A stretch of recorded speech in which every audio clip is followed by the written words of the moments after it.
ويبشر المؤمنين الذين يعملون الصالحات أن لهم أجرا حسنا ماكثين فيه أبدا وينذر الذين قالوا اتخذ الله ولدا ما لهم به من علم ولا لآبائهم كبرت كلمة تخرج من أفواههم إن يقولون إلا كذبا فلعلك باخع نفسك على آثارهم إن لم يؤمنوا بهذا الحديث أسفا إنا جعلنا ما على الأرض زينة لها لنبلوهم أيهم أحسن عملا وإنا لجاعلون ما عليها صعيدا جرزا أم حسبت أن أصحاب الكهف والرقيم كانوا من آياتنا عجبا إذ أوى الفتية إلى الكهف فقالوا ربنا آتنا من لدنك رحمة وهيئ لنا من أمرنا رشدا صدق الله العظيم أعوذ بالله من الشيطان الرجيم بسم الله الرحمن الرحيم الحمد لله رب العالمين والصلاة والسلام على أشرف الأنبياء والمرسلين وعلى آله وأصحابه ومن تبعهم بإحسان إلى يوم الدين ولا حول ولا قوة إلا بالله العلي العظيم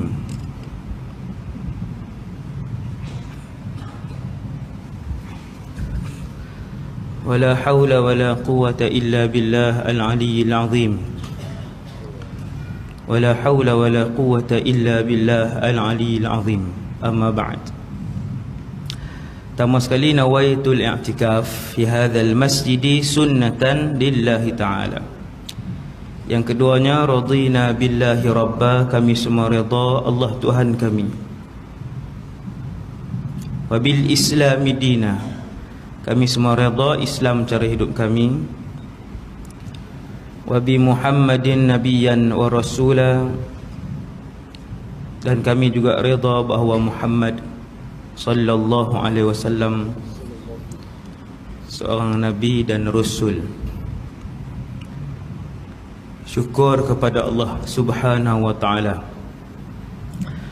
atas nikmat yang banyak yang Allah bagi pada kita semua. Yang paling besar sekali ialah nikmat iman dan Islam. Semoga Allah mengekalkan nikmat Islam dan iman itu sehinggalah kita menjadi dan bergelar sebagai ahli syurga Allah, insya-Allah. Kisah bapa di dalam Al-Quran, dia benda simple je, iaitu mereka-mereka yang bergelar ayah, yang disebutkan kisah mereka secara ringkas di dalam Al-Quran, bagaimana mereka membesarkan anak-anak mereka, terutamanya para nabi dan rasul yang paling banyak.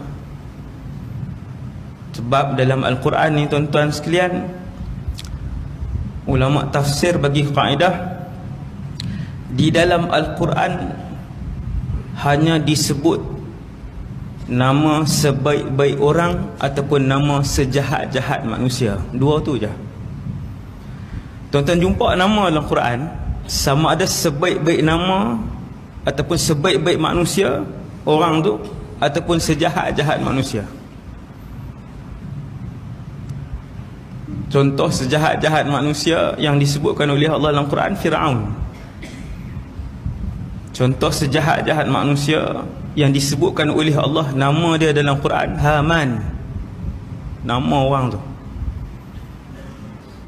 Dan contoh sebaik-baik manusia yang disebutkan oleh Allah dalam Al-Quran ialah Luqman. Walaupun ulama tak sepakat Luqman ni Nabi ke wali.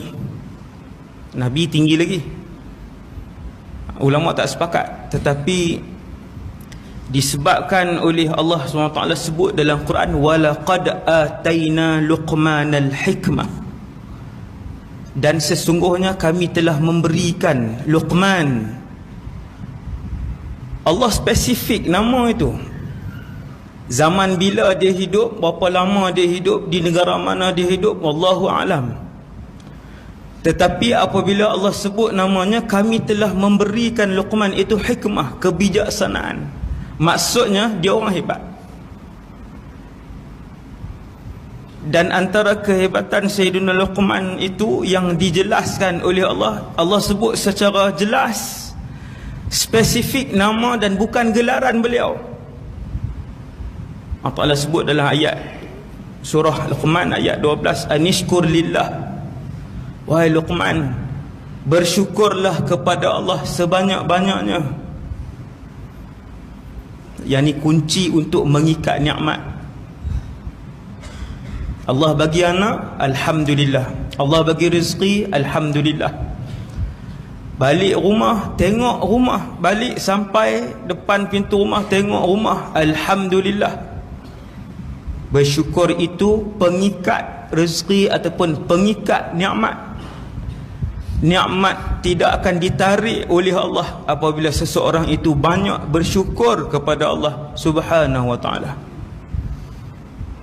Apabila Allah menganugerahkan nikmat yang terbesar selepas iman, Islam, hikmah, kebijaksanaan dalam membuat keputusan hidup, kebijaksanaan dalam memilih hari ni nak solat duha ataupun tak solat duha, kebijaksanaan untuk memilih di antara bersedekah di jalan Allah RM5 ataupun RM50, kebijaksanaan untuk memilih malam ni nak pergi melepak ataupun hadir majlis ilmu, kebijaksanaan untuk mengajak anak-anak dia membaca Quran.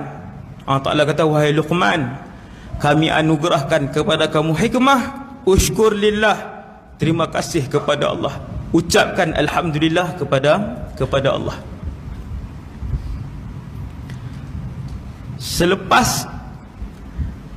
Selepas ayat Allah bagi hikmah kepada Luqman, terus Allah ceritakan kisah bagaimana Luqman membesarkan anak-anaknya.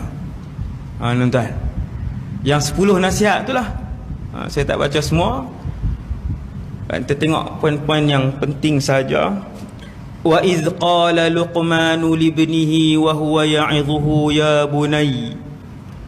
Dan ketika mana berkata Luqman duduk di rumah dia ataupun duduk dengan anaknya, Allah rakam perbualan tu, letak dalam Quran. Tuan-tuan, Quran yang 6,000 lebih ayat ini, Quran yang 6,000 ayat ini, setiap perkataan itu adalah mulia. Siapa yang nafikan bukan satu perkataan, yang menafikan satu huruf daripada Quran, kufur dia. Satu huruf. Bila Allah pilih dan ulang nama seseorang berkali-kali, kata para ulama, menunjukkan kepada betapa bergandanya kebaikan dan kedudukan orang tu di sisi Allah. Hebat nama orang tu. Tadi sebut dah Luqman, walaqad ataina Luqman, kami menganugerahkan kepada Luqman. Habis ayat 12, ayat 13, wa idh qala Luqmanu libnihi, ketika Luqman berkata kepada anaknya, anak dia duduk sebelah, wa huwa ya'idhuhu, dia bagi nasihat. Ini kunci kejayaan seorang anak apabila mempunyai ayah yang pandai mendidik anaknya, iaitu yang pertama sekali, wa huwa ya'idhuhu, dia menasihatkan anaknya, ya bunai, wahai anak, la tusyrik billah, jangan kamu mensyirikkan Allah, inna syirka la zulmun azim, sesungguhnya syirik menduakan Allah, mempersekutukan Allah, zulmun azim, kesalahan yang sangat besar, dosa yang sangat besar. Nombor satu, mengajar anak untuk mengesahkan Allah SWT, mengajar anak untuk sentiasa mengingati Allah, mengajar anak untuk membesarkan Allah Subhanahu Wa Taala. Ini yang paling besar sekali. Poin yang paling besar sekali dalam mendidik anak-anak, tanggungjawab pertama seorang ayah ialah apabila anak itu mengagungkan Allah Subhanahu Wa Taala. Selesai hidup dia. Selesai. Bahagialah hidup ayah dan anak itu. Bersenanglah hidup ayah dan anak itu. Dan si ayah tadi tak perlu untuk bersusah-susah nak memikirkan anak dia. Tiap-tiap minggu nak tanya buat apa, sebulan sekali nak telefon solat dah. Kan susah hari ni. Nak tanya berkawan dengan siapa, nak tanya solat ke tidak, nak tanya duduk di mana, nak tanya kenapa tak balik lagi. Susah saya tengok.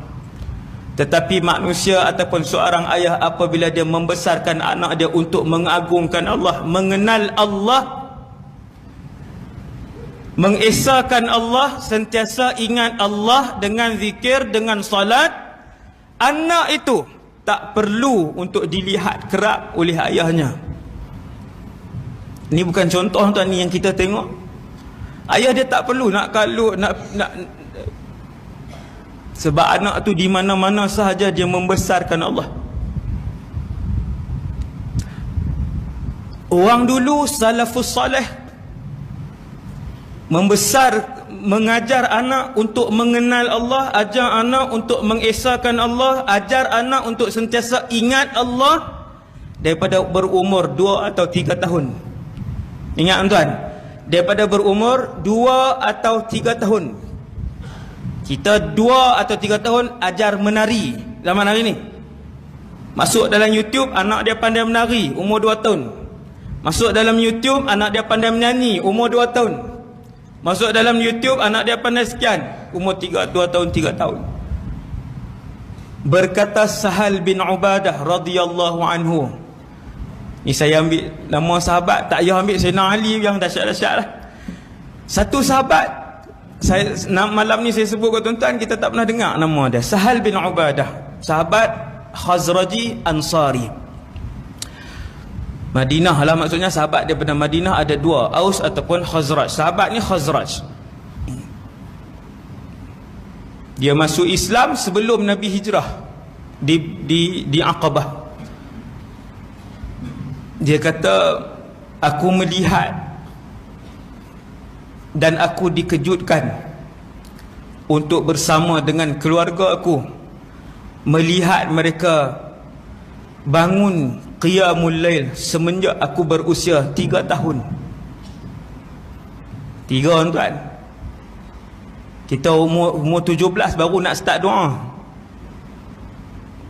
Anak umur 17 baru nak start doa. Ya Allah, jadikanlah dia anak soleh. 17 isap rokok sehari 2 kotak dah. Semayang Jumaat saja api. Hal lain tak semayang. Bukan tak boleh berdoa, memang kena berdoa, tapi kesalahan kita lewat. Nabi Ibrahim alaihissalam, Nabi Ibrahim mendoakan kepada anaknya sebelum Ismail dilahirkan, sejak 85 tahun, Rabbi habli minas salihin. Oh, ni malam ni baru nampak tu dia ustaz. Ya. Sebelum anak itu dikandungkan, Nabi Ibrahim sudah sebut Rabbi habli minas salihin. Ya Allah, kurniakanlah kepadaku seorang anak di kalangan orang soleh. Bukan waktu umur 18, bukan waktu umur 13. Sebelum Hajar mengandungkan anak itu. Maka kata Sahal bin Ubadah, aku dikejutkan. Yang ni bukan Sahal bin Ubadah sahaja yang buat, Rasulullah sendiri sallallahu alaihi wasallam antara kanak-kanak yang dibesarkan oleh Rasulullah selain daripada Ali ibn Abi Talib, Abdullah ibn Abbas, dan juga Zaid bin Al-Harithah. Nah, ni 3 kanak-kanak yang dibesarkan oleh Rasulullah, kesemuanya menjadi panglima dan ulama yang hebat. 3 ni mufti di kalangan sahabat, 3 orang ni yang Nabi besarkan. Kata Abdullah bin Abbas, Nabi mengejutkan aku pada satu malam. Ibnu Abbas ni kalau dia cerita dia dengan Rasulullah, bermaksud ketika itu dia kanak-kanak yang sangat kecil, kerana ketika Nabi wafat umur Ibnu Abbas 12 tahun. Waktu Nabi wafat 12 tahun, maksudnya kisah dia dengan Rasulullah darjah 5 atau darjah 4 atau darjah 3 atau darjah 2 atau darjah 1. Dan dia dimasukkan oleh Sayyidina Umar bin Al-Khattab sebagai ahli syura, anggota sahabat syura yang besar, yang 7 orang tu. Dia dimasukkan kerana keilmuannya yang tinggi, dan ketika itu usianya belum melebihi 15 tahun. Nabi wafat dia umur 12. Kemudian Sayyidina Abu Bakar memerintah sampai dia umur 14, kemudian dia masuk ahli syura. Sayyidina Umar tarik dia masuk sebab ilmu tinggi. Nabi kejutkan aku pada satu malam untuk bersama-sama dengan baginda solat malam. Ni sunnah yang mulakan, bukan Sahal bin Ubadah yang ayah dia yang mulakan, tidak, ni Rasulullah. Para sahabat meneruskan delegasi ataupun cara bagaimana Rasulullah membesarkan anak-anak dengan menundukkan mereka di hadapan Allah Subhanahu wa taala. Dikata Ibn Abbas, aku dibangunkan oleh Rasulullah dan kemudian aku solat bersama dengan Rasulullah pada waktu malam semayang. Tapi tak ikut habislah, sebab Nabi solat setiap malam dengan 8 juzuk daripada Al-Quran. 8 juzuk yang kita baca setahun sekali tu. Setahun semalam Nabi baca satu malam sallallahu alaihi wasallam. Ketika Sahal bin Ubadah dia bangun malam bersama dengan ahli keluarga, Allahu Akbar. Ni kalah terus kita. Kita bukan ahli keluarga, ketua keluarga pun tak bangun, ahli keluarga apa? Ayah pun tak bangun. Nak ahli keluarga macam mana? Hasbunallah wa ni'mal wakil. Di sini kesalahan kita. Ni kunci dia ni. Malam ni nak tunjuk di sini salah kita. Di sini. Satu hari bapa saudara Sahal bin Ubadah ni tanya kepadanya ketika dia berusia 3-4 tahun ni. Tuan-tuan, 3-4 tahun. Hal tazkurullah alladhi khalaqak? Apakah kamu pernah mengingati Allah yang menciptakan kamu? Nampak tuan-tuan? Masuk dalam akal anak tadi, adakah kamu sentiasa mengingati Allah yang menciptakan kamu? Anak tu faham. Oh, dalam alam ini ada Allah. Daripada umur 3 tahun. Apabila ditanyakan begitu kepada seorang anak kecil, hal tazkurullah allazi khalaqak? Anak ni faham bahawa yang menciptakan dia ialah Allah. 2. Yang pertama ada Allah, yang kedua yang menciptakan dia Allah, yang ketiga mesti ingat Allah sehingga Allah mengingati kamu. Mesti ingat Allah sehingga Allah menjaga kamu. Tu ayat Quran di dinding tu. Wa aqimis salata li dzikri. Untuk ingat Allah, ajarkan kepada mereka solat. Dirikan solat untuk ingatkan Allah. Tuan nampak ni kaitan ni, semua yang saya sebut ni dia kaitan. Tanya kepada anak. Dan soalan yang ditanyakan oleh ahli keluarga sahabat yang hebat ni, Sahal bin Ubadah ni, bukan dia yang mulakan, Rasulullah yang mulakan, Nabi yang ajar. Kata Ibnu Abbas, kuntu radifa Rasulillah. Satu hari aku naik kenderaan dengan Nabi, membonceng. Radif ni membonceng, duduk di belakang.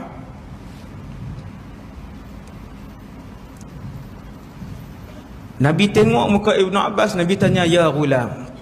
Nabi sebut kepada dia, ya ghulam, wahai anak kecil. Ghulam dalam bahasa Arab perkataan yang merujuk kepada seorang kanak-kanak yang berusia bawah 15 tahun. Masih kecil lah. Ya ghulam. Tuan-tuan tengok apa Nabi sebut kepada anak kecil ini. Sama macam nasihat yang dilakukan oleh keluarga Sahal bin Ubadah. Ya ghulam, inni u'allimuka bi kalimatin. Wahai anak, dengar, aku nak ajar kepada kamu beberapa perkara. Ya ghulam, wahai anak. Tuan-tuan tengok kepada budak yang umur darjah 2, darjah 3, apa Nabi ajar? Ihfazillah yahfazka. Jaga Allah, Allah jaga kamu. Kita kata tinggi tu Ustaz, umur 16 baru kami sebut benda tu. Sebut apa? Umur 20 pun tak pernah sebut dengan anak. Yang kita ajar tuition untuk dapat A. Yang kita ajar ambil lesen kereta. Yang kita ajar macam mana cara nak ke laut. Yang kita ajar ihfazillah yahfazka. Wahai anak, jaga Allah, Allah jaga kamu. Ihfazillah tajidhu tujahak. Jaga Allah, kamu akan mendapati Allah sentiasa bersama dengan kamu. Tuan-tuan, kerana anak-anak ni di mana sahaja mereka, bangsa apapun mereka, tuan-tuan sebut daripada kecil, benda tu akan tertanam di dalam otak dan hati mereka. Walaupun waktu kita sebut tu mereka sedang bermain pasir. Mesti dia akan faham satu hari nanti. Dia akan aplikasikan ayat itu dalam kefahaman, kehidupan dan pendirian kehidupan dia, pendirian dia satu hari nanti. Mesti dia akan amalkan benda tu. Dia dengar sebab setiap hari diulang perkataan tu dalam minda dia. Dia akan jadikan benda tu pendirian dia. Ini yang Nabi buat. Maka ini yang dilakukan oleh para sahabat. Kata Sahal bin Ubadah, ahli keluarga dia tanya, bapa saudara dia tanya dia, pernahkah kamu mengingati Allah yang menciptakan kamu? Budak kecil ni yang tidak dia ajar benda-benda yang merapu ni, dia tanya bapa saudara dia, kaifa azkurullah, bagaimana untuk aku sentiasa mengingati Allah? Pak saudara dia kata, setiap kali kamu nak tidur, sebutkan di dalam hatimu tanpa menggerakkan lidahmu, Allahu ma'i, Allah bersamaku, Allahu syahidi, Allah menyaksikan aku. Dah ulang tiap-tiap malam, dia ingatkan anak dia, ulang tiap-tiap malam, ulang Allah bersama aku, Allah melihat aku, Allah bersama aku, Allah melihat aku, Allah bersama aku, Allah menyaksikan aku. Anak ni dia sebut sampai satu tempoh dia kata sebut 7 kali, sebut lebih banyak, sehinggalah kata Sahal bin Ubadah, aku merasakan kemanisan perkataan yang dahulunya aku sebut dalam keadaan aku tidak faham makna perkataan itu. Sehinggalah suatu ketika aku menyebutkan kepada diriku, atau bapa saudaraku sebutkan kepada aku, wahai Sahal, adakah apabila seseorang yang telah yakin Allah bersama dengannya, dan adakah apabila seseorang itu telah yakin Allah sentiasa melihatnya, dia mampu lagi untuk melakukan maksiat dan mungkar kepada Allah? Kata saya, aku tidak lagi mampu untuk melakukan kemungkaran kepada Allah setelah setiap hari aku dididik, disebut, diyakinkan Allah melihat aku, Allah bersama dengan aku. Kita tak pernah ulang. Kita bagi laptop, bagi handphone, baby shark, 5 minit, 10 minit, 15 minit, nak bagi budak tu diam. Boy. Nantilah ustaz, pelajaran agama tentang Allah Ta'ala ni bila dia dah umur 14 tahun, 15 tahun. Bukan buka kitab akidah tuan. Bukan saya suruh buka ngajak matan Jauharah Tauhid, kan? Bukan ulas matan 114 bait itu satu persatu, bukan yang itu, bukan yang mendalam. Sebut yang tadilah yang para sahabat sebut ni. Yang seperti Luqman sebut kepada anak dia, ya bunai la tusyrik billah, jangan mensyirikkan Allah, jangan menduakan Allah. Benda umum. Subhanallah. Dan begitulah Sayyiduna Ibrahim alaihi salam. Itu raya haji semua orang cerita. Banyaklah orang sebut kisah ni kan, yang masyhur, iaitu bila Nabi Ibrahim, Allah uji dia, tak dapat anak. Ujian para Nabi ni banding dengan kita, kita akan rasa seolah-olah kita tidak diuji lagi oleh Allah. Tuan-tuan, kalau rasa berat dalam hidup dengan ujian yang Allah bagi kehidupan seharian ni, baca kisah tentang ujian para Nabi dan Rasul. Kita akan rasa ringan. Kita akan nampak ujian kita kecil di hadapan ujian para Nabi dan Rasul. Tuan-tuan, Nabi Ibrahim setampan manusia. Wajah dan tubuhnya seperti Muhammad sallallahu alaihi wasallam. Tampan mana tuan-tuan? Wajah dan tubuh Nabi Ibrahim setampan Rasulullah. Saiz kaki sama, saiz badan sama, muka sama, hampir sama dengan Rasulullah. Kemudian bila berkahwin dengan satu orang wanita, isteri pertama Sarah. Sarah ini pula wanita kedua tercantik alam.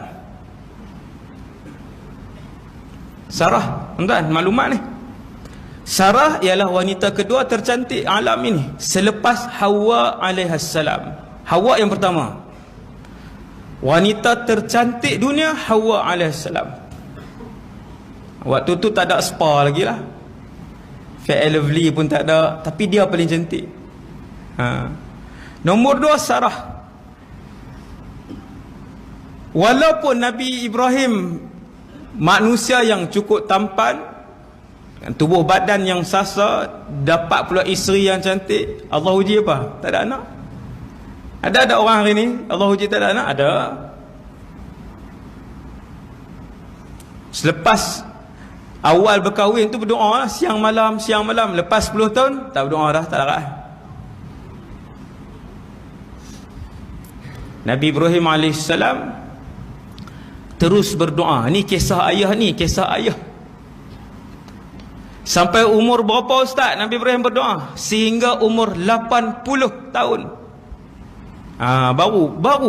Baru kita sedar betapa besar ujian para rasul ketika mereka tidak dikurniakan anak oleh Allah. Isteri Nabi Ibrahim, Sarah ini mandul. Ini bukan hadis, Allah sebut dalam Quran. Sarah itu mandul. Walaupun dikurniakan seorang isteri yang tak boleh melahirkan anak, mustahil melahirkan anak, Nabi Ibrahim tetap berdoa. Nampak tuan-tuan? Keimanan yang tinggi dan baik sangka yang tinggi daripada Nabi Ibrahim alaihissalam. Sampailah Nabi Ibrahim berkahwin dengan isteri yang kedua, Hajar. Isteri pertama Sarah, isteri kedua Hajar. Berkahwin dengan Hajar, selepas satu tempoh dapat anak. Ni yang dapat Ismail. Tuan-tuan bayang, satu orang selepas sampai umur 85 baru dapat anak. Macam mana kasih ayah itu kepada anak itu? Kita dalam masjid ni pun alhamdulillah, kita semua tahu, kita semua pun ada perasaan kasih dengan anak. Sayang anak kita ada. Lebih banyak kasih kepada anak lebih daripada kita ialah para nabi dan rasul, sebab dia rasul. Kasih sayang dia jauh lebih tinggi daripada kita kerana dia rasul. Sebab tu Allah lantik dia menjadi rasul. Antara kemuliaan akhlak dia, kasih dia tinggi, sayang dan ihsan dia kepada makhluk sangat tinggi. Sebab tu Nabi sampai Binatang-binatang pun mengadu kepada Rasulullah bila sakit dan sebagainya. Binatang. Itu kisah lain lah tu. Jadi Nabi Ibrahim bila dapat Ismail, Allahu Akbar, anak sulung daripada isteri nombor 2, isteri yang kedua, anak sulung. Baru sampai kisah ketika Ismail berusia beberapa bulan, Allah arahkan kepada Nabi Ibrahim untuk bawa Ismail dan Hajar itu ke suatu tempat yang Nabi Ibrahim pun tak tahu ke mana, di mana tempat itu. Dia pun tak pernah pergi. Ni ayah ni, pengorbanan ayah. Dia pun tak tahu nak ke mana tempat, bukan arah tu dia tahu tempat itu di mana, tempat itu tempat apa. Ketika wahyu itu turun, Nabi Ibrahim di Palestin, sinilah kita kata di hujung meja ni. Dan tempat yang dimaksudkan oleh Allah, diarahkan oleh Allah tu di Mekah sini hujung ni. Palestin nak ke Mekah lebih kurang 2000 km. Train nasional tak ada, plus liner tak ada, Mara liner tak ada, Air Asia lagi jauh. Ni. EX5 pun tak ada. Y15 baru keluar lagi baru. Tak ada. Tuan-tuan, Palestin, Mekah 2000 km, padang pasir yang membunuh siang ataupun malam. Ayah, ini kisah ayah. Sudahlah Allah uji Nabi Ibrahim ni setelah bersabar lebih 60 tahun. Kita katalah 60 tahun bersabar, baru Allah bagi anak, baru Allah kurniakan anak. Allah suruh bawa dah. Anak yang diarahkan oleh Allah untuk dibawa itu pula masih menyusu, baru berusia 2 atau 3 bulan. Tuan-tuan, 3 bulan ni kira baru bangun lah. Baru habis pantang, baru yang ibu tadi, yang anak tadi masih menyusu lagi dengan ibu dia, masih kecil. Taat ayah tadi kepada Allah. Kerana apabila kalian nak Allah menjaga ahli keluarga kalian, si ayah tadi mesti taat kepada Allah, melebihkan Allah daripada ahli keluarganya. Yang ni kaedah. Ini kisah ayah di dalam Al-Quran. Nak Allah jaga ahli keluarga, walaupun kita tak ada, manusia seorang pun tak ada, taat Allah, lebihkan Allah daripada seluruh dunia ini. Maka kaedah ini yang dipegang oleh Nabi Ibrahim. Dia bawa Hajar, baru berkahwin, baru setahun. Tahun pertama dapat Ismail, itu tahun pertama perkahwinan dengan Hajar. Bawa ke mana? Allah tunjuk je arah. Tempat tu tempat apa? Wallahu alam. Hari ni namanya Mekah. Merentaslah Ibrahim 3 beranak. Orang Kedah panggil 3 beranak ni 3 orang tu lah, bukan 3 anak dia. Nabi Ibrahim, Hajar dan anak, orang Kedah panggil 3 beranak. Sama. Sama. Sama bolehlah faham, senang. Nak suruh ubah saya tak ubah lah tuan. Daripada sini merentaslah dia beberapa negara. Kalau hari ni punya peta, bukan peta, kalau hari ni punya jalan, highway dia daripada Palestin ni ada 2 jalan. Palestin, lalu Syria, kemudian Jordan, kemudian Madinah, kemudian Mekah. Satu lagi laluan melalui Iraq, Madinah, Mekah. Itu lebih dekat sedikit. Lebih dekat sedikit. Naiklah unta. Dia 3 je, unta, kuda, keldai. 3 pilihan tu je. Kalau kuda dengan keldai nak bawa barang tak boleh. Untuk musafir yang jauh, orang Arab ataupun dahulu mereka menggunakan unta. Naik jauh tuan-tuan. Jarak itu saja boleh mematikan 3 beranak tadi. Jarak padang pasir. Bukan lebuh raya utara selatan tuan-tuan, yang tu ada berapa belas RNR dengan hentian sebelah. Dengan jual buah, dengan boleh mandi, surau ada, KFC pun ada. Yang ni padang pasir. Sampailah di Mekah. Tuan, ni perjalanan ni, ujung ni sampai di Mekah. Bila si ayah tadi dia sampai di Mekah, kalau tuan-tuan nak tanya Mekah tu di mana betul-betul, depan Kaabah tu. Tetapi ketika itu kosong suasana ataupun bentuk muka bumi Mekah. Hanya yang ada pasir dan bukit-bukit yang mengelilingi kota Mekah. Sampai hari ni, kalau tuan-tuan yang dah pernah ke umrah, dia boleh bayangkan duduk depan Kaabah, angkat semua bangunan, apa yang tinggal? Pasir dan juga bukit keliling Kaabah tu. Jabal Abi Qubais, Jabal Qu'ayqi'an, ada bukit Safa, ada bukit Marwah, yang tu je keliling, betul-betul. Dan itulah yang dilihat oleh Nabi Ibrahim. Kemudian Allah menurunkan wahyu yang seterusnya. Wahai Ibrahim, tinggalkan mereka di sini. Yang ni jam. Setelah melihat depan dan belakang, setelah melihat kanan dan kiri, Nabi Ibrahim tidak pun mengambil masa walaupun segerat hari. Dalam waktu yang sama, jam yang sama, Ibrahim alaihi salatu wassalam mendahulukan arahan Allah.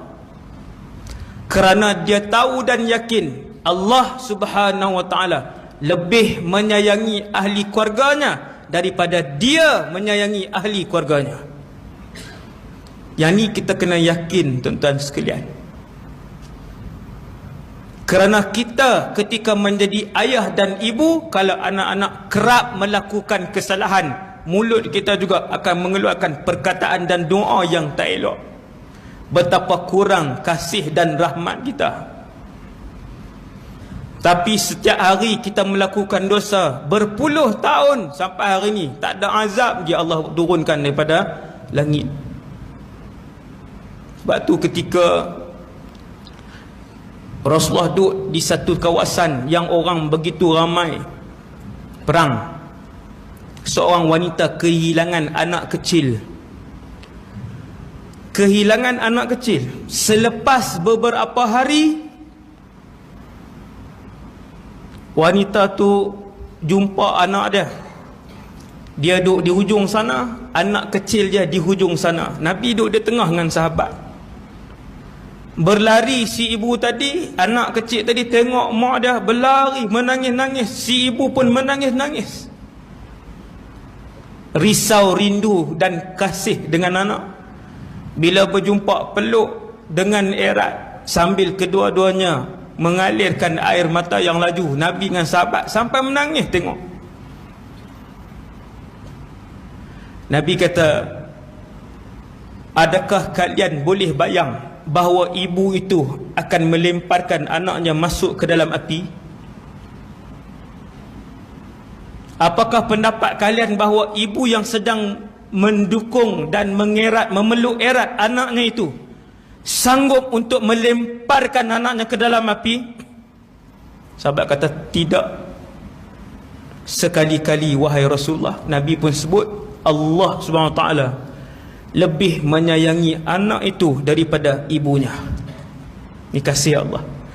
Bila Nabi Ibrahim Allah suruh tinggal tu, ketika tu juga dia turun anak dia, turunkan isteri dia, diserahkan makanan, diserahkan air. Makanan itu bukanlah satu tan roti, tetapi berapa puluh biji kurma yang diletakkan dalam satu bekas, dan juga satu bekas lagi diisikan di dalamnya air, kedua-duanya bekas daripada kulit.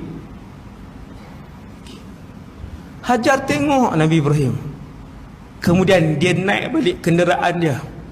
Ketika itu Hajar tahu Ibrahim dalam perjalanan untuk meninggalkan mereka.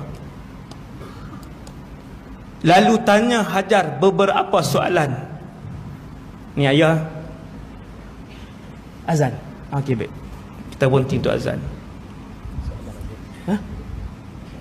Ya, baik, insya-Allah.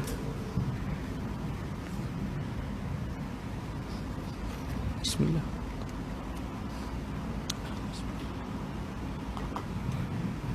Alhamdulillah. Allahu Akbar, Allahu Akbar, Allahu Akbar, Allahu Akbar, Allahu Akbar, Allahu Akbar, Allahu Akbar. Asyhadu an la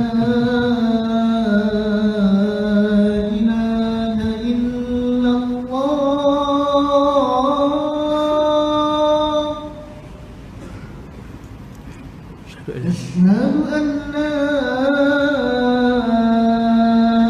إله إلا الله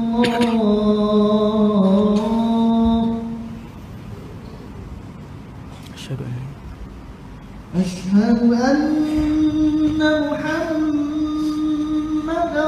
رسول الله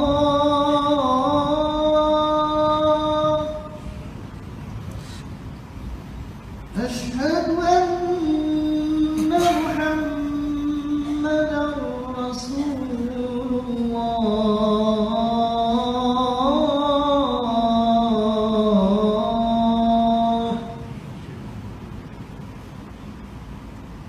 حي على الصلاة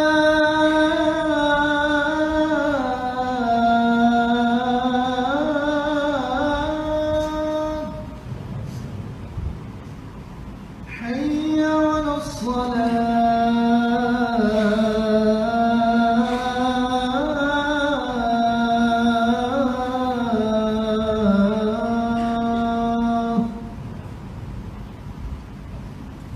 حي على الفلاح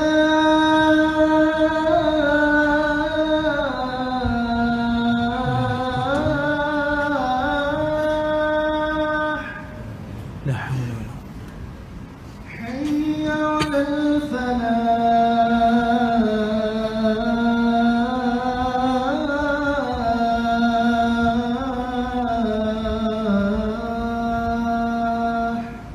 لا حول ولا الله أكبر الله أكبر لا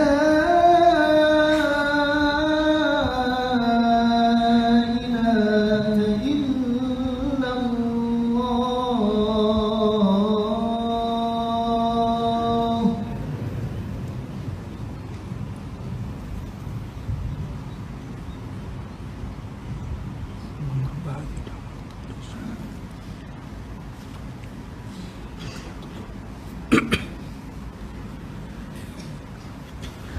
Bismillah. Alhamdulillah.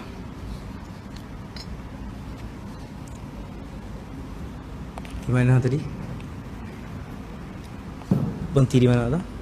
No? Soalan. Bismillahirrahmanirrahim. Jadi Nabi Ibrahim AS terus mendahulukan arahan Allah. Daripada sini kita nak tengok seorang ayah ketika dia mendahulukan Allah Subhanahu Wa Taala, apa ganjaran yang akan diberikan oleh Allah. Tuan-tuan, para nabi dan rasul dia pun tak tahu ending ujian tu bagaimana. Yang ni kena faham. Rasulullah ketika masuk dalam perang Uhud, Nabi pun tidak tahu bagaimana ending Uhud itu.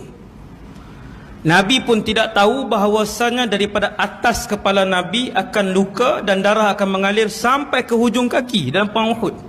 Nabi pun tak tahu. Begitulah Nabi Ibrahim bila Allah uji itu, Nabi Ibrahim pun tak tahu kisah ni akan berakhir bagaimana, tidak tahu. Tetapi satu saja keyakinan kita semua sebagai menjalani peranan sebagai seorang ayah, apabila Allah uji, ia pasti untuk kebaikan dunia dan akhirat. Mesti. Walaupun ujian tu tak masuk akal, Ustaz. Ujian masuk akal apakah yang diberikan oleh Allah kepada Nabi Ibrahim bila Allah arahkan Nabi Ibrahim untuk tinggalkan anak dan isteri dia yang baru berusia beberapa bulan. Tuan-tuan, satu tempat padang pasir yang tak ada manusia, 100 kilo ke depan, 100 kilometer ke belakang, 100 kilometer ke kanan dan ke kiri. Tidak ada manusia, bahkan tidak ada binatang, setitis air pun tidak ada di kota Mekah. Masuk akal lagi tinggal. Saya dan kita semua malam ini, kalau Allah bagi ujian yang sama, nescaya kita semua tak lepas. Kalau ujian yang sama tak lepas, termasuk saya. Nak tinggal satu tempat yang bukan saja tidak ada manusia, bahkan air setitis pun tak ada. Bila tidak ada makanan ataupun minuman, maksudnya 2 orang tadi akan mati. Confirm. Seminggu paling lama mati. Tapi dia naik, maka Hajar pun tanya, wahai Ibrahim, tidakkah kamu melihat tanah yang kering, kontang dan kosong ini? Nabi Ibrahim tak tengok, Nabi Ibrahim tak jawab. Kalau jawab jadi apa tuan-tuan? Jadi filem turun, kalau turun bincang itulah. Abang pun tak boleh nak fikir ni. Kenapa Allah pilih sini? Kalau ada kedai satu cukup dah. 7E tak apa dah. Kosong. Nabi Ibrahim tak jawab. Hajar tanya, wahai Ibrahim, tidakkah kamu melihat keadaan kami berdua sahaja di tempat ini? Tengok pun tidak, jawab pun tidak. Bila dah naik atas binatang tunggangan, dia dah nak tinggal dah anak dan isteri dah, kerana itu arahan Allah.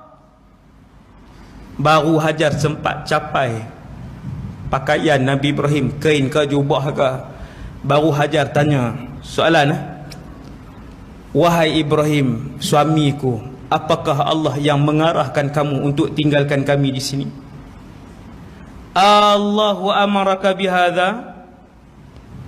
Waktu itu baru Nabi Ibrahim tengok isteri dia, dia jawab Allahumma na'am. Dalam satu riwayat lain, Nabi Ibrahim tak mampu untuk menjawab dengan perkataan, dia hanya menganggukkan saja pertanyaan Hajar alaihissalam. Dia angguk ya. Tuan-tuan, tak boleh nak jawab dah. Dia bukan ayah yang biasa, dia ayah dan dia Rasul. Kasih dia lebih jauh daripada kita mengasihi manusia lain dan juga makhluk-makhluk yang lain. Kalau kita kata Nabi Ibrahim ni tak ada perasaan kasih ke? Lebih tinggi kasih sayang dia daripada kita semua. Sampai tak boleh nak jawab dengan mulut, Nabi Ibrahim angguk saja. Dia angguk saja. Allah yang arahkan. Maka sekali lagi Hajar alaihissalam, yang ni ibu yang hebat lah pula tuan. Syarat yang kedua untuk mendapatkan anak yang hebat ialah ketika mana si ayah dan ibu tu hebat. Sebab tu Nabi sebut fa abawahu yuhawidanihi au yumajjisani au yunassiranihi au yumajjisanihi. Setiap anak dilahirkan dalam keadaan yang bersih, kosong, kain yang putih, belum dicorakkan. Kedua-dua ayahnya lah yang akan mengyahudikan dia. Ibu dan ayah Nabi sebut. Maksudnya mesti mak dan ayah. Maka nak dapat Ismail yang hebat, nak dapat Ishaq yang hebat, nak dapat Yusuf yang hebat, rupanya si ibu ni telah pun ditarbiah. Maka jawab Hajar alaihissalam bila suami dia kata, ya Allah yang arah. Hajar jawab, idzan lan yudayyi'ana Allah. Kalau Allah yang arahkan kamu wahai Ibrahim, Allah tidak akan tinggalkan kami. Boleh sebut entah perkataan tu? No? Itu 2 orang tuan, Hajar dengan bayi. Cuba test tengok AJK Masjid At-Taqwa Durian Burung kan, tinggal kat hutan mana-mana ke, tak payah bagi apa, plastik je, makanan sikit, air sikit. La ilaha illallah. Nak keluarkan perkataan Allah tidak akan tinggalkan kami, lahir dan terbit daripada jiwa yang penuh iman dan yakin dengan Allah, baru boleh keluar di mulut. Sebab yang keluar di mulut ini sama ada baik ataupun buruk, benda yang tersimpan dalam hati. Orang yang mulut dia tiap-tiap hari mencarut perkataan yang keji, hati dia begitu rosak dan kotor. Tuan-tuan, maka Hajar dia sebut, Allah takkan tinggalkan kami. Subhanallah. Tuan-tuan, 7 hari mesti mati ataupun 5 hari mesti mati. Kerana tempat itu sebatang pohon pun tiada. Tuan-tuan, malam tu nak tidur mana? Malam tu, bukan selepas 5 hari, malam itu. Maka makanan yang dibekalkan oleh Nabi Ibrahim tadi, kata para ulama, habis malam, hari tu yang hari yang sama habis. Tuan-tuan, kurma bukan kurma sekotak. Satu kotak yang tuan-tuan nak beli tu, Yusuf Tayyub pula tu, sedap. Ni kurma letak dalam satu bekas, habis pada hari yang sama. Nabi Ibrahim pun tinggal, bergerak dia tuan-tuan. Dalam hati ni Allahu Akbar. Dalam hati, tuan-tuan boleh bayang Nabi Ibrahim dalam hati punya tahan Nabi Ibrahim. Bila hilang Hajar dan Ismail daripada pandangan, bayi yang dia sayang, yang dia tunggu puluhan tahun, hilang daripada pandangan, berhenti Nabi Ibrahim, menjulang-julang tangan dia menghadap kepada Allah. Dia kata, ya Allah, sesungguhnya aku meninggalkan anakku dan isteriku kerana menunaikan arahanmu, biwadin ghairi dhi zar'in 'inda baitikal muharram. Ya Allah, Nabi Ibrahim sebut satu je ciri tempat tu. Aku tinggalkan mereka di satu tempat yang kamu arahkan, ya Allah. Tempat itu Nabi Ibrahim dia tak sebut panjang-panjang. Satu lembah yang tidak ada, walaupun rumput yang kecil. Tuan-tuan, bukan pokok, rumput pun tak hidup tempat tu. Zar'un. Balik tengok dalam Quran, Nabi Ibrahim sebut perkataan biwadin ghairi dhi zar'in. Ya Allah, tempat itu rumput pun tidak hidup, punya kering tempat tu. Dalam ayat yang sama, dalam doa yang sama, tuan-tuan tengok bagaimana ayah, seorang ayah di dalam Al-Quran ini, bagaimana dia mengemudi keluarganya. Kata Nabi Ibrahim, Rabbana, ya Allah, aku turut arahan kamu, tinggalkan isteri yang baru aku kahwini, tinggalkan anak yang baru berusia beberapa bulan, ya Allah, di satu tanah dan tempat yang bukan saja tak ada manusia, bahkan pohon kecil, rumput pun tiada, ya Allah. Kerana menuruti arahanmu, apa Nabi Ibrahim minta? Ya Allah, suruhlah Jibril hantar sehari sekeping roti. Ya Allah, suruhlah Jibril hantar sehari sebotol air. Tak ada. Nabi Ibrahim tak minta air, Nabi Ibrahim tak minta makanan, Nabi Ibrahim tak minta pakaian, Nabi Ibrahim tak minta rumah. Tuan-tuan, Rabbana liyuqimus salah. Yang ni rahsia dia. Ya Allah, jadikanlah mereka di kalangan orang-orang yang mengerjakan solat. Ni kunci ya. Kunci yang paling besar yang dilemparkan oleh kebanyakan umat Islam di Malaysia ni. Dia tak pandang solat ni tak ada harga dalam keluarga kebanyakan manusia pada hari ni. Ya Allah, tak payah, tak minta setitis air pun Ibrahim AS untuk anak dan isteri dia.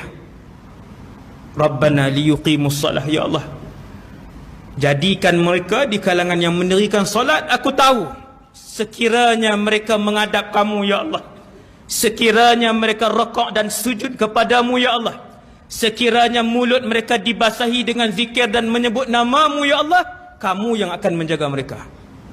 Mereka pasti hidup, mereka pasti bahagia, mereka pasti senang. Ini kunci dah. Habis Nabi Ibrahim pun turun, tadah tangan dia, Allah makbulkan doa dia. Sampailah kisah lain, si ayah tadi duduk di Palestin. Saya tak ceritalah, ni panjanglah cerita dia, Hajar buat apa semua tu tuan-tuan tahu. Sampailah Nabi Ismail ni membesar. dah boleh berjalan, dah boleh buat kerja rumah, kata para ulama. Falamma balagha ma'ahu sa'i, dah boleh buat kerja rumah, dah pandai pergi cari dah, tapi belum melebihi umur baligh. Nabi Ibrahim datang semula. Tuan-tuan tahu apa Allah uji Nabi Ibrahim? Allah uji Nabi Ibrahim sepanjang Hajar dan Ismail berada di sana, hanya beberapa kali saja Allah mengizinkan Ibrahim untuk menziarahi anak dan isterinya. Allahu Akbar. Ziarah tapi duduk lama. Sekali ziarah dia duduk lama sikit, balik. Kemudian Allah izin ziarah kali yang kedua. Izin ziarah kali yang ke berapa? 4 ataupun yang kelima. Tu yang kisah korban tu.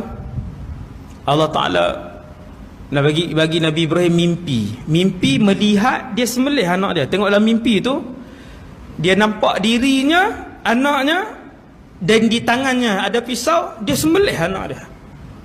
Bukan turun wahyu suruh sembelih, tuan. Dia melihat dia menyembelih, sedang menyembelih. Maka mimpi para nabi wahyu, dan mimpi para nabi wajib dilaksanakan, dia syariat. Mimpi kita tak, tuan, mimpi nampak sembelih suami pula sekali. Esok tengok kepala duduk di tempat lain dah. Mimpi kita tidak, tuan. Mimpi para nabi sahaja yang wahyu.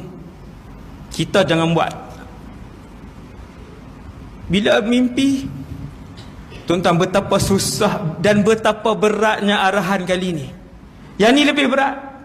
Tapi Nabi Ibrahim nak bagi tahu kepada kita, ketika mendahulukan Allah, melebihkan cinta Allah daripada cinta anak, cinta keluarga, cinta dunia, Allah akan memberikan kebahagiaan dan kegembiraan kepada kita dan ahli keluarga kita. Yang ni kaedah, tuan. Ini kaedah kisah ayah di dalam Al-Quran. Maka Nabi Ibrahim pun esokkan harinya, dia pun ajak anak dia, bukan di kota Mekah, rumah dekat dengan Kaabah. Tetapi waktu tu Nabi Ibrahim bawa anak dia ke Mina. Orang yang pernah pergi umrah daripada dibawa lah. Mina ni jauh sikit, bukan jauh, dalam berapa kilometer sahaja daripada kota Mekah. Taklah jauh sangat. Bawa ke sana, waktu itulah datang iblis. Tuan-tuan, iblis ni dia akan mai ketika mana para nabi dan rasul diuji dengan ujian yang berat. Antaranya ketika mana Ayub alaihi salam. Nabi Ayub ni rasul yang jutawan. Nabi Ayub rasul yang jutawan. Sekelip mata Allah ambil ke semua tanahnya. Sekelip mata Allah ambil ke semua binatang ternakannya. Sekelip mata Allah musnahkan ke semua pertanian Nabi Ayub alaihi salam.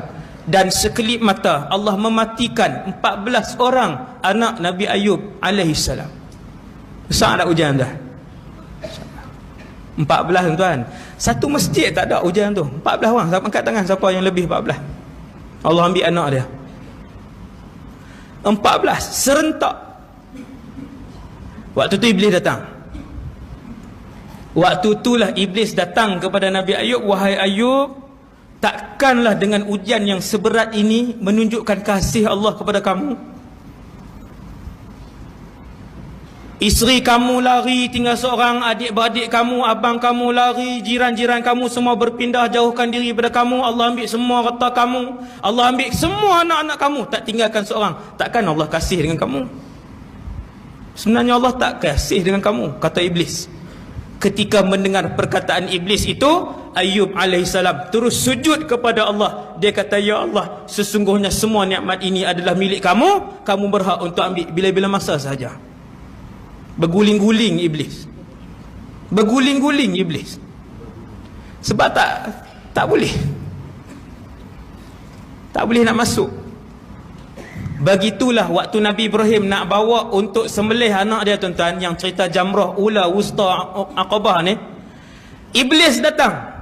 Iblis sendiri, dia bukan dihantar general manager apa semua ni, lance corporal lagi lah. Iblis sendiri turun datang ke tempat itu yang Nabi Ibrahim baru sampai tu. Iblis kata, wahai Ibrahim, takkan Allah mengarahkan seorang rasul untuk menyembelih anak? Nampak ada ayat, tuan-tuan, ayat iblis.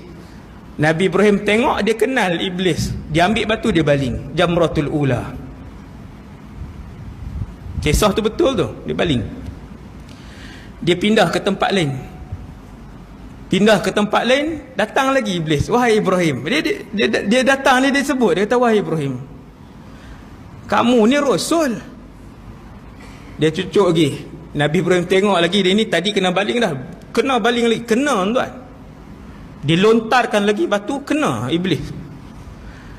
Pindah ke tempat ketiga, datang lagi iblis. Wahai Ibrahim, Allah takkan mengarahkan satu arahan yang dia sebut, wahai Ibrahim, Allah takkan arahkan kepada kita hambanya satu arahan yang tak masuk akal. Nabi Ibrahim tengok lagi, dia lontarkan lagi batu, baling batu kali ketiga, penuh dah kena di muka, tak ikut dah.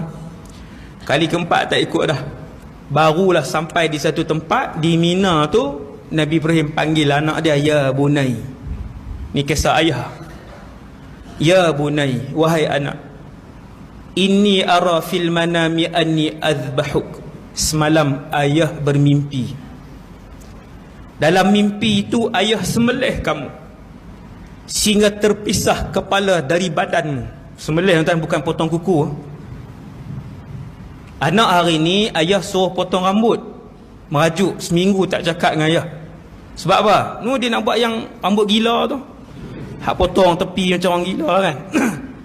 Cedok kot ni, buat line tepi ni. Ayah tak boleh kata apa. Suruh potong, merajuk. Suruh potong, lawan, angkat suara juga. Rambut mahkota dia. Ayah nak suruh Along buat apa, tak apa. Rambut ayah jangan kacau. Oi, rambut jangan kacau. Potong rambut pun tak boleh suruh dah. Tuan-tuan, betapa lemahnya iman kita hari ni. Ini nak minta dengan anak untuk potong kepala.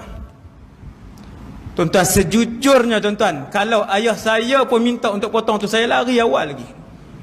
Kalau umur macam ni pun. Kau ustaz macam mana ustaz? Lari sekali ustaz. La ilaha illallah. Potong tuan-tuan, potong. Walaupun 5 saat, pisau. Bukan simbolik, arahan ini bukan simbolik. Yang baik-baiknya si ayah yang bernama Ibrahim ini, dia panggil anak dia, fanzur madza tara. Wahai Ibrahim, apa pendapat kamu? Tanya pendapat anak tuan. La ilaha illallah. Anak bila ayah dia tanya, besar tak hati dia? Besar. Dia seronok. Dia rasa dihargai. Nah, kita tanya pendapat anak kita. Jangan. Kan? Tak tanyalah kita. Wahai anak, aku nak laksana arahan Allah untuk sembelih kamu. Apa pendapat kamu? Fanzur madza tara. Allah rakam ayat yang hebat itu dalam Quran. Allah letak dalam Quran. Cuba tengok ayah yang bernama Ibrahim. Si anak tadi jawab, ya abati, wahai ayah. Tuan, umur bawah 15. Sama ada darjah 6, darjah 5, tingkatan 1. Si anak tadi jawab, ya abati, if'al ma tu'mar. Ayah buat apa yang Allah suruh ayah lakukan. Satajiduni, ayah akan mendapati Ismail. InsyaAllah. Alim lagi tuan, sudahlah beriman, alim pula anak ni. Satajiduni insya-Allah, ayah akan mendapati Ismail insya-Allah minas sabirin, di kalangan orang-orang yang bersabar. Sabar ketika mana pisau sedang diheret, ditusuk ke bawah dan ke atas di leher dia. Insya-Allah Ismail sabar, insya-Allah. Kedua-duanya manusia, kedua-duanya punya kasih dan takut. Kasih kepada ayah, ayah kasih kepada anak. Takut untuk melaksanakan arahan memotong dan memenggal kepala anak sendiri. Falamma aslama wa tallahu lil jabin, kata Allah. Dan ketika mana kedua-duanya telah pun redha dengan Allah. Ayah redha dengan Allah, anak redha dengan Allah. Nabi Ibrahim pun bentangkan anak dia di bawah. Kisah ni tuan-tuan dengar berapa puluh kali dah. Nganga teruk sangat saya tengok kan. Cuma kita ulang sikit je. Bila Ibrahim dia lentangkan anak dia, tallahu lil jabin, dia tolakkan badan anak dia perlahan-lahan untuk tidak melihat muka anak dia. Dia tolak ke sana, dia duduk di belakang, dia tolak begitu. Duduk pada sinilah, ni badan anaknya, tolak begitu, duduk di leher. Kedua-duanya dah redha dengan Allah. Dia pun mula dengan bismillah menurunkan pisau tu ke bawah. Potong, tapi pisau tu tak makan. Kemudian ditarik ke atas, pisau itu tidak berfungsi. Kemudian diturunkan ke bawah, baru turun ayat wa nadainahu ayya Ibrahim. Dah potong berapa kali dah, baru turun wahyu, wahai Ibrahim, kami uji saja kamu. Kan? Kalau kita duk tunggu waktu asar tu bila nak turun wahyu ni? Kan? Baru sedap si waktu asar, nasib baik turun awal. Ni dah buat tuan-tuan, dah turun dah pisau tu beberapa kali, baru Allah Ta'ala turunkan wahyu. Kami pun memanggil Ibrahim, ya Ibrahim, wahai Ibrahim, qad saddaqta ru'ya, kamu telah melakukan apa yang telah kami arahkan, itu adalah ujian saja pada kami. Kemudian digantikan dengan binatang kibas tadi daripada syurga tadi, sembelihlah di situ. Jadi Nabi Ibrahim alaihissalam nak ajar kepada kita semua bahawasanya ketika seorang ayah mendahulukan Allah, maka Allah akan menjaga ahli keluarganya, insya-Allah. Siasat kadar tu dulu cara ringkas. Untuk malam ni semoga kita mendapat iktibar daripada apa yang saya sampaikan pada malam ni kepada kita semua, untuk dijadikan panduan kepada kita memastikan ayat yang disebutkan oleh Allah, wahai orang-orang yang beriman, qu anfusakum wa ahlikum nara, peliharalah diri kamu dan ahli keluarga kamu daripada jilatan api neraka, wal'iyadzubillah. Yang baik daripada Allah, yang lemah dan kurang daripada diri saya sendiri. Aqulu qali hadza astaghfirullahal azim li wa lakum. Seperti yang Tuan Imam sebutkan tadi, malam ni kutipan kita untuk membina masjid. Alhamdulillah 5 bangunan serentak sedang naik. Dalam masjid ni ada yang pewakaf tetap kepada pembangunan kompleks saya. Terengganu paling ramai sekali dalam Malaysia ni, lebih kurang 700 orang pewakaf tetap yang tiap-tiap bulan masuk. Semua orang tengok, alhamdulillah, komplek tu naik. Duit keseluruhan tak ada, tapi sedang berjalan. Maka malam ni kita lancarkan untuk membina sekolah, membina masjidnya. Kita lancarkan khas untuk masjid di belakang sana. Dan yang kedua, siapa yang nak menjadi pewakaf tetap, bagi nama dan nombor telefon di depan di sini. Nama dan nombor tu kita akan masukkan dalam grup WhatsApp pewakaf tetap bulanan. Bukan selama-lamanya, 12 bulan kemudian selesai, insya-Allah. 12 bulan kemudian dia boleh berundur ni, boleh beransur lah kan, selepas 12 bulan. Bagi nama, nombor telefon, kita masuk dalam grup. Dalam grup tu dia boleh tengok lah progres kompleks yang saya sedang bangunkan. Lepas tu cara nak masukkan nombor akaun semua dalam grup tersebut, insya-Allah. Setakat ni orang daripada Terengganu lah yang paling ramai sekali, dengan bantuan saudara Zarifi ni yang bawa saya ke sini, insya-Allah. Subhanakallahumma bihamdik, asyhadu an la ilaha illa anta, astaghfiruka wa atubu ilaik. Bismillahirrahmanirrahim. Innal insana fi khusr illa alladziina aamanu wa Bismillahirrahmanirrahim. Alhamdulillah wassalatu wassalamu ala Rasulillah wa ala alihi wa sahbihi wa man wala. Allahumma 'allimna ma yanfa'una. Ya Allah, ajarkanlah ilmu yang bermanfaat kepada kami. Wanfa'na bima 'allamtana. Ya Allah, manfaatkanlah ilmu yang Kau curahkan kepada kami pada malam ini. Wazidna 'ilman wa 'amalan wa ikhlasan fi hayatina. Tambahkanlah kepada kami, ya Allah, ilmu, amal ibadah dan keikhlasan dalam kehidupan kami. Wa sallallahu ala sayyidina Muhammad wa ala alihi wasallam. Walhamdulillahi rabbil alamin. Assalamualaikum warahmatullahi wabarakatuh. Bismillah.